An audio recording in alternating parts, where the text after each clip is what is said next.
Hivyo basi, kwa kitendo alichokifanya cha usaliti kambi hii ya Makapela, sisi kama Makapela tunakwenda kugawana michepuko yake aliyoiacha kama ifuatavyo. Tunakwenda kugawana michepuko yake kama ifuatavyo.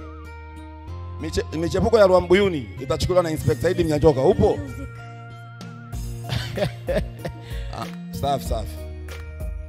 Shemeji utasaidiwa tu usiwazi. Michepuko ya Mgungo itachukuliwa na Inspector Kafula. Upo? Endelea na hiyo moja. Michepuko ya Mseke itachukuliwa na Zefania. Upo? Sawa. Sasa kwenye hapo swala la Mseke ndo kwangu kule. Maana kuwa makini, wanawake wa pale Mseke wanapiga wanaume. Kwa hiyo utayakabili. Nashukuru. Chepuko Magulilo itachukuliwa na hii ni Kivulenge. Kivulenge. Upo? Hongera. Na michepuko ya Mgama itachukuliwa na Inspector Eli. Upo? Tuendelee. Kaza buti. Pamoja na hayo, kambi ya Makapela imeamua kumshtaki Inspector Wasimi kwa makosa mawili. Kwanza ni kufanya kitendo kibaya kinyume na kambi ya Makapela. Pili, kusaliti chama, na makosa haya yote yanastahili adhabu kali.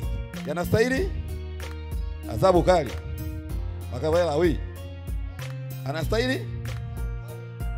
Kabla tujatoa adhabu hiyo, tunahitaji kumvua nyadhifa zote alizonazo, na kwa kuwa ni askari wa jeshi la polisi hawezi kumsomea adhabu.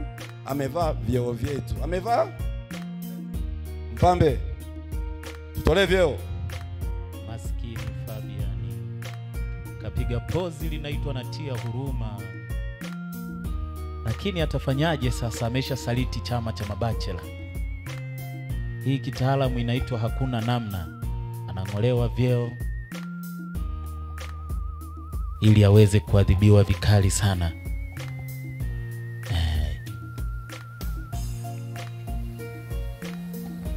Toa kitala chetu bwana wewe. Sibaki na kitu. Na nanyang'anywa na kitala pale.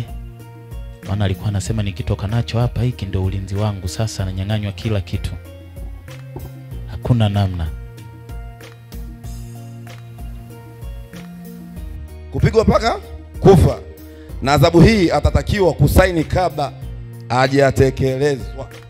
Kabla tunaomba asaini kwanza. Esther anaenda kusaini kwamba adhabu niko tayari nayo.